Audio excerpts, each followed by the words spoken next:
রাত্রবেলা গেছিলাম পরিবার নিয়ে। হ্যাঁ। যাওয়ার পরে কি ঘটলো? যাওয়ার পরে আমি রাস্তাটা পেলাম, হেরা মানে বিয়া করে তুলে দিতেছে টিলার উপরে। হ্যাঁ।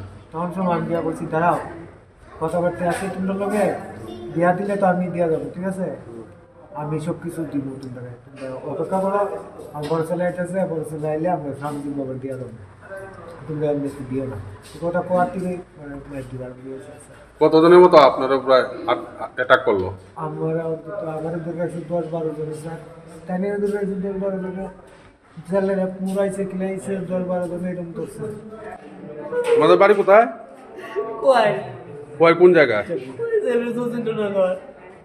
কি হয়েছে, ঘটনাটা কি? আমার বোনে পাগল হয়েছে, আসছে বলে 6 তারিখে। কোথায় নিয়ে এসেছে? কাতিগ্রাম, কমলপুর।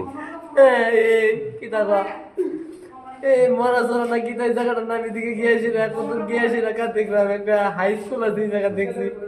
তোমার বোনের বয়স কত? এইটা উঠছে এবার। আর ছেলের নাম কি জানো? বরদ স্বপ্নানি, তোমার টাইটেলটা স্বপ্নানি বরদ। বরদ এরা ডাহে রোহন রোহন কইরা। তার বাবার নাম জানো? তার বাবা হইছে রঞ্জিত স্বপ্নানি। রঞ্জিত? রঞ্জিত স্বপ্নানি। হ্যাঁ। কতদিন আগে ঘটনা? 6 তারিখ আনছে, কালকা গেছি আমরা থানা পুলিশ না, কালকা গিয়ে হাইছি না। কোন থানা? কমলপুর থানা। কমলপুর থানা হ্যাঁ গেছি পরে, থানা লয়ে গেছি পরে আমরা পাইছি না। হ্যাঁ।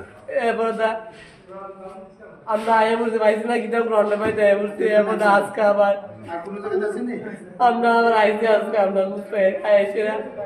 আমরা আমার বাইরে বড় বাইরে রুম বলতে থানা লয়ে আয়, এই থানা লয়ে আয় চাইতে দেয়। এবার আমরা গেছিলাম পরে, খুঁজ পাইছি পরে গেছি পরে কেন আমরা যে যেমনি মন্দিরে এমনি আমরা মারছে এই গ্রামের মানুষ। কতজন গিয়েছিলে তোমরা? আমরা গেছি, আমরা 3 জনে, বাবা মা আর আমি।